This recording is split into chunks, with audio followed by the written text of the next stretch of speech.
Give me that goddamn victory bell. USC wins. LA is ours. Talk about that on the other side on a Student Body Right USC podcast.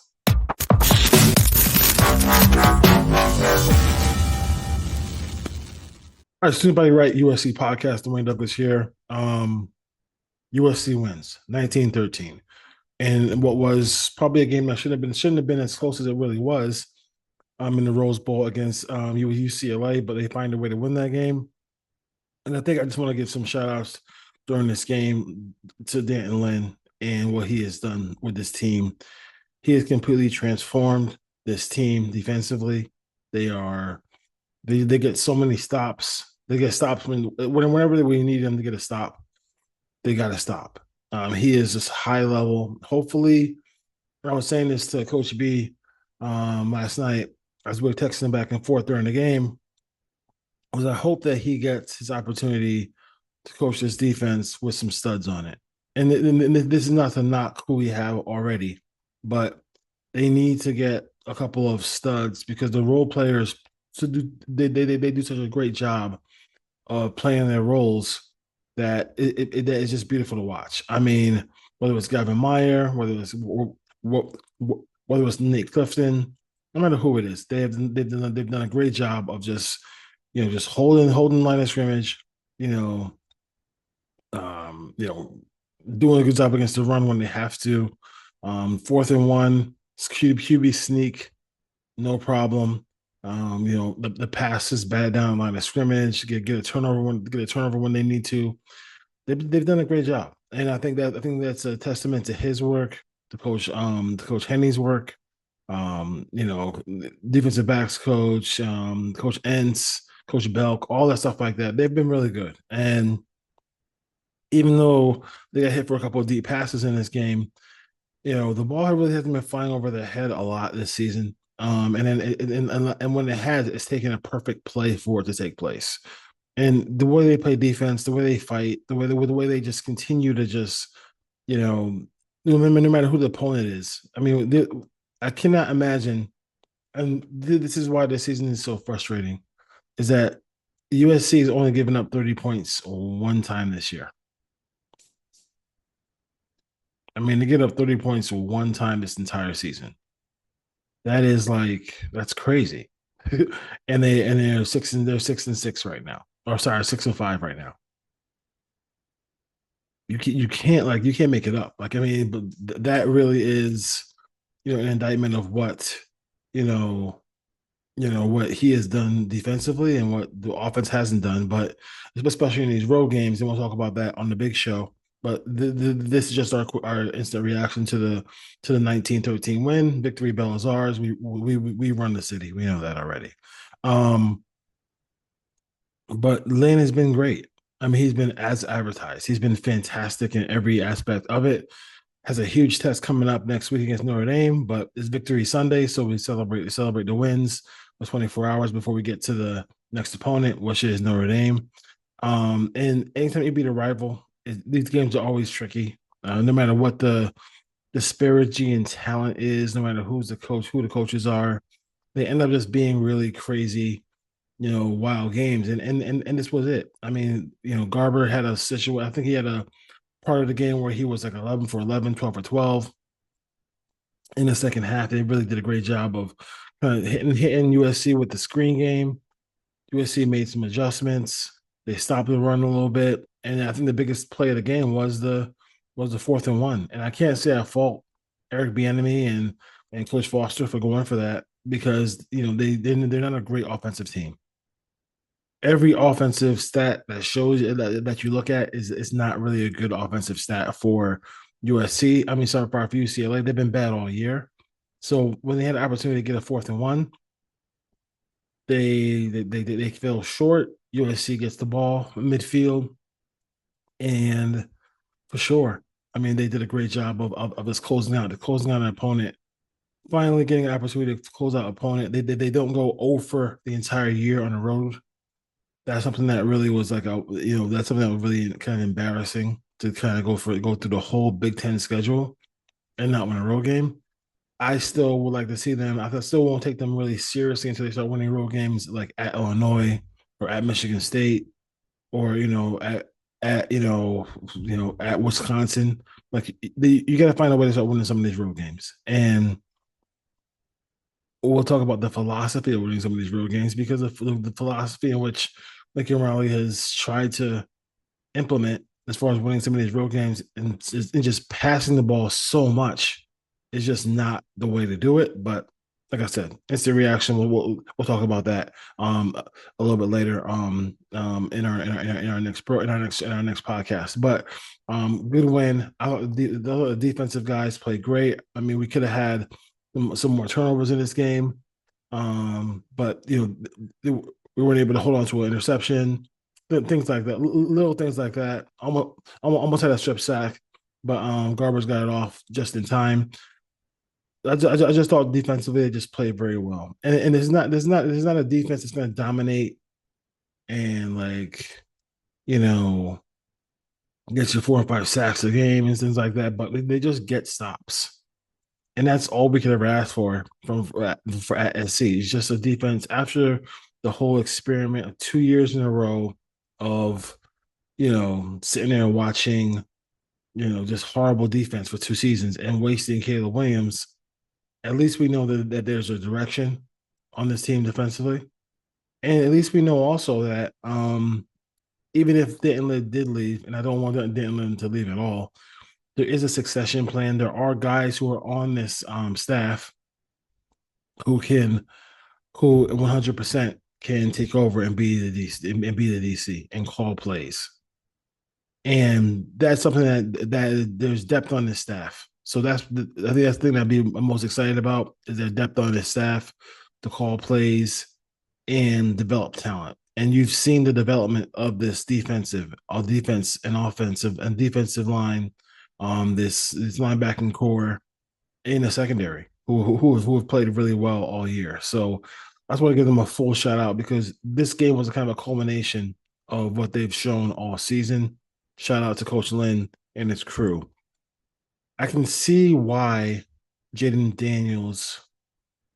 Mayava is the kind of quarterback he is. And I think the part of it is the footwork is just not there. And I think whenever you see a guy who just misses high, misses low, isn't able to throw the ball to receivers in motion while they're able to just go ahead and just and catch a pass while they're going like I would say going in stride, I should say.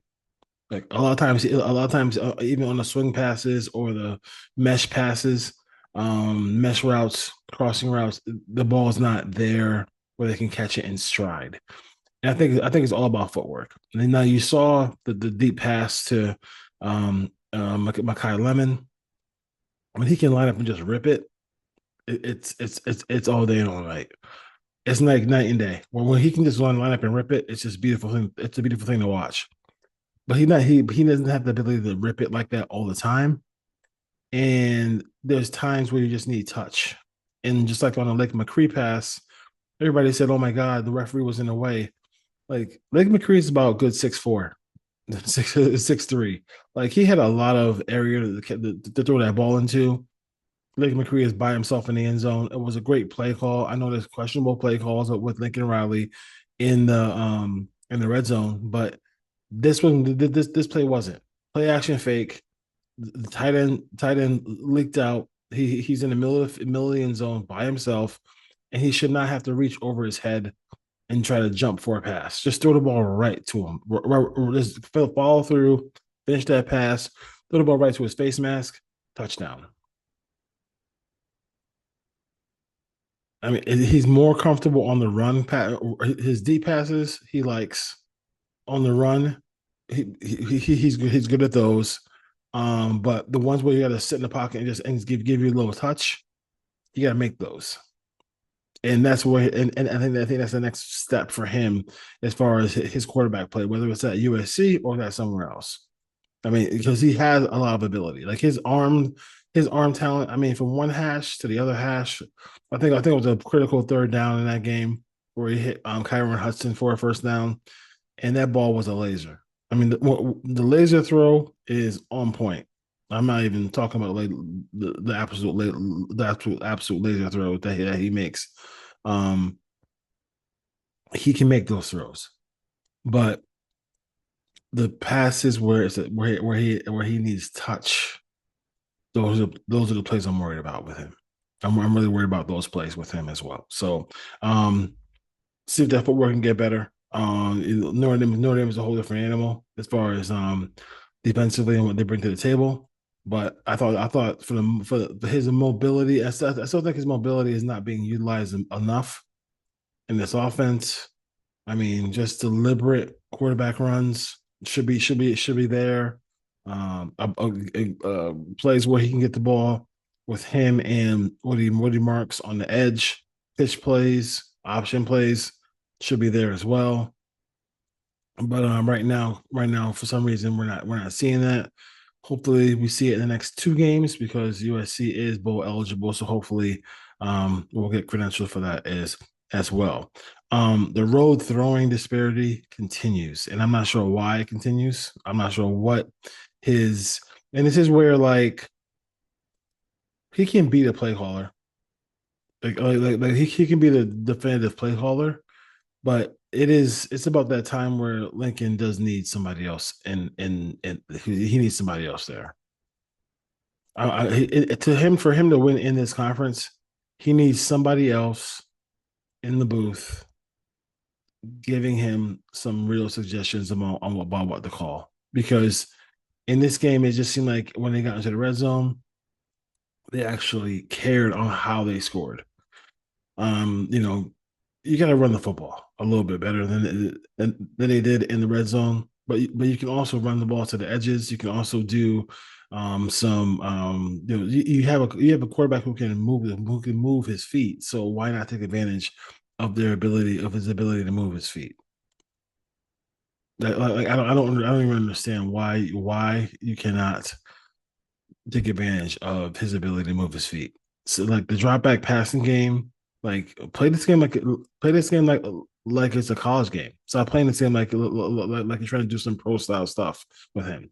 He is not as defined a passer as your other predecessors like Caleb Williams, like Kyler Murray, Baker Mayfield. Like he's not that proficient in it yet. Is the footwork and all the things he does, he needs to get better at. But let him move his feet to make decisions with football. Let him move his feet to make decisions with football. And I think I think that's what you have to do.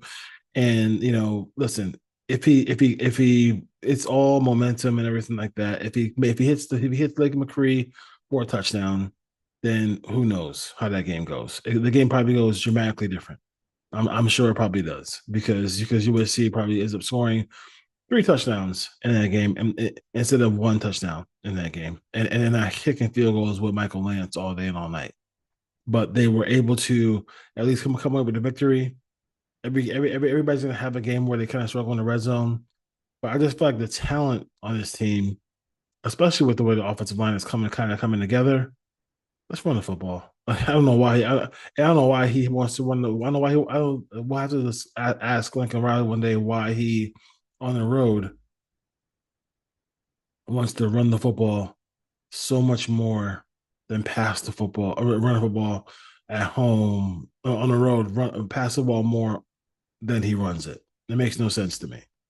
Like they throw the ball way more than they run it on the road, and it has not led to success for his football team.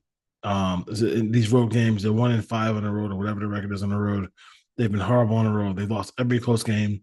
They haven't scored, points in the road. It's just been terrible. So I don't know. I'm not sure. And they have a dynamic running game, so I'm not sure why they don't run it, especially with Woody Marks and Quentin Joyner. All right. So anybody right, USC podcast. Dwayne Douglas here. Stay and fight on. Peace out. This is the instant reaction. We'll get a victory bell back where it belongs. Let's do everything in our power to keep it for a while. All right. Let's keep that victory bell for a long time, and then get ready for Notre Dame next week. Big game, big game, big. The big games keep coming through for the Trojans. All right, soon, everybody, right? USC podcast. Fight on.